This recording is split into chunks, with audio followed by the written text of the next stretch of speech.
असी वो काम ना करिए जिहदे नाल किसी नूं भी यह मौका मिले, किसी शर्मसार नूं मौका मिले कि दोबारा कोई ऐसी फिजा कायम होवे और साडे किसी होर भाई भैन की जानो माल के नुकसान का बायस बन सके। मैं समझना वा कि असी सबूत तहमुदा भी मुजाहरा करना है और आज मीडिया के सामने आज मीडिया के मौजूद है और मैं ऐलान करना वा कि अगर मियां शहबाज शरीफ साहब इत्थे नहीं आएंगे तो असी अपनी सीटा तो इस्तीफे दे देंगे। तो हम तुहाडे नाल तुहाडा वीर खलील ताहा सिद्धू MP गल करेंगे।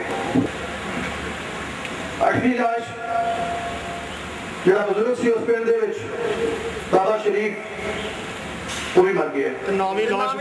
रोटी लेके आ रहे सन वो भी बेचारे एक्सीडेंट हो गए, वो भी एक्सीडेंट में मर गया। मैं मोटिया लम्बिया गल्लां नहीं कर सकता। मैं तकद्दस माफ बिशप जोसेफ कूट साहब और जनाब तकद्दस माफ बिशप जॉन सैमुअल साहब दोनों और साढ़े कादिर साहबान इतने बैठे थे। जिस तरह कामरान माइकल साहब ने गल कही है, जिस तरह हुक्म करेंगे